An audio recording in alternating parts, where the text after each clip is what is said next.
Halo, assalamualaikum warahmatullahi wabarakatuh. Kembali lagi di channelnya Mas Andi Telur, teman-teman.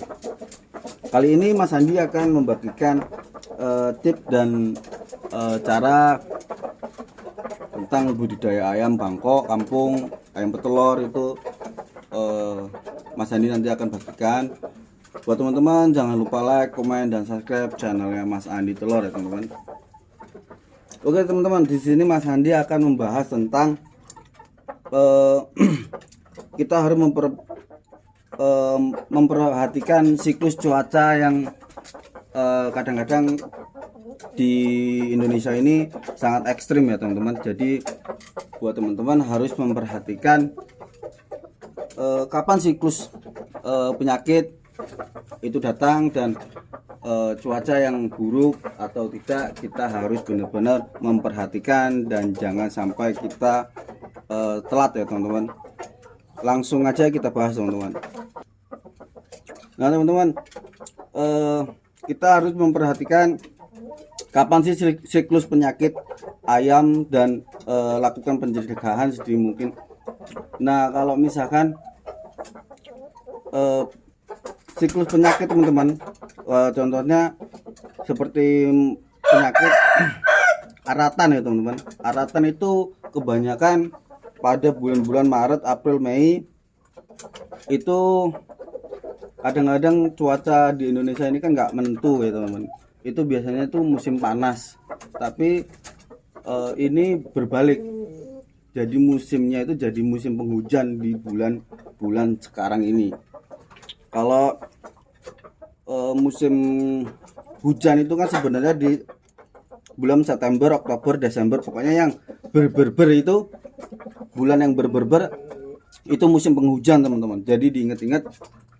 Tapi karena sekarang cuacanya pancaroba, kita nggak tahu dan kita harus benar-benar menjaga kapan siklus penyakit itu. Kalau misalkan sistematiknya itu ya bulan Maret, April, Mei, Juni itu di saat musim-musim penghujan teman-teman. Itu sangat kita harus benar-benar mengawasi ayam kita. Contohnya ya kebersihan kandang dan vaksin-vaksin seperti jamuan itu penting. Kalau untuk musim panas, kalau misalkan musim panas itu kan cenderung dehidrasi ya teman-teman. Itu teman-teman wajib ayam itu dikontrol minumnya, atau teman-teman bisa disemprot air di kandang itu, maksudnya ayam di kandang itu kita semprot pakai antisep nggak apa-apa, atau air yang biasa aja teman-teman. Nah kalau misalkan untuk pencegahan itu teman-teman bisa memakai cuka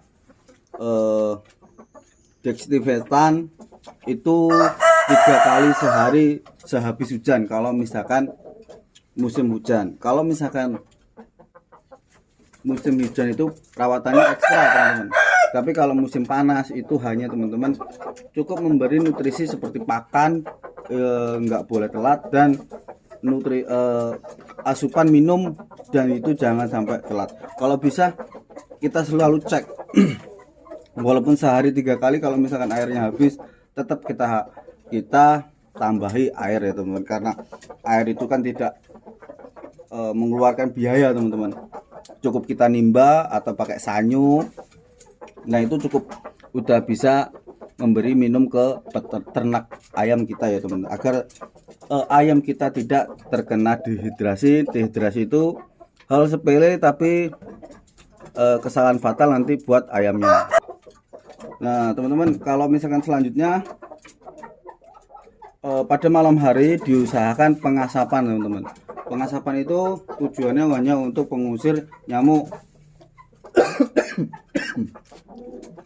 Nah nyamuk itu barang kecil tapi ya sangat menjengkelkan, dan ayam itu bisa terkena seperti flu burung. Flu burung itu bisa terjangkit karena nyamuk juga ya teman-teman, jangan sampai salah. Itu benar-benar harus kita jaga, makanya pengasapan itu sangatlah penting untuk di dalam kandang. pengasapan ya teman-teman, bukan dibakar teman-teman. Bercanda ya teman-teman. Nah yang terakhir itu jamu-jamuan. Jamu-jamuan itu seperti jamu paitan, jahe merah, serai, itu terserah teman-teman mau mengelolanya seperti apa, dan itu nanti bakalan bagus untuk ternak teman-teman kalau misalkan jamu-jamuan itu selalu dikasih